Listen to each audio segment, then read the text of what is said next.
হিমির hotel কাণ্ড এখন সবখানে ভাইরাল।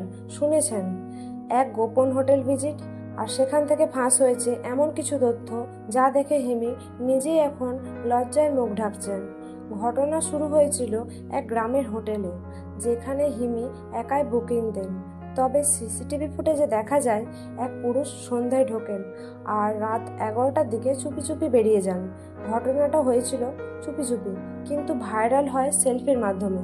হিমির ফোন থেকে বেরিয়ে পড়েছে একটা ছবি, যেখানে হিমি ক্যামেরা ধরেছেন আর পাশে এক ব্যক্তি মুখ ঢেকে আছেন।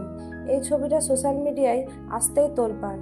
আরও ফাঁস হয়েছে, রুমে ছিল আধা খালি মদের বোতল আর বিছানায় পড়েছিল লিপস্টিক লাগানো টপ। হোটেল কর্মচারী বলেছে, ম্যাডাম যখন রুম ছাড়েন চোখে সানগ্লাস, মুখে সোজা লজ্জা। এই ঘটনা নিয়ে হিমি একদম চুপ, কোনো পোস্ট, কোনো বক্তব্য কিছুই নেই। অনেকে বলেছেন লজ্জায় নিজেকে গুটিয়ে নিয়েছেন। আপনার মতে এটা ব্যক্তিগত জীবন না একেবারে ভয়ানক ভুল? কমেন্টে জানান আর সাবস্ক্রাইব করতে ভুলবেন না। ধন্যবাদ।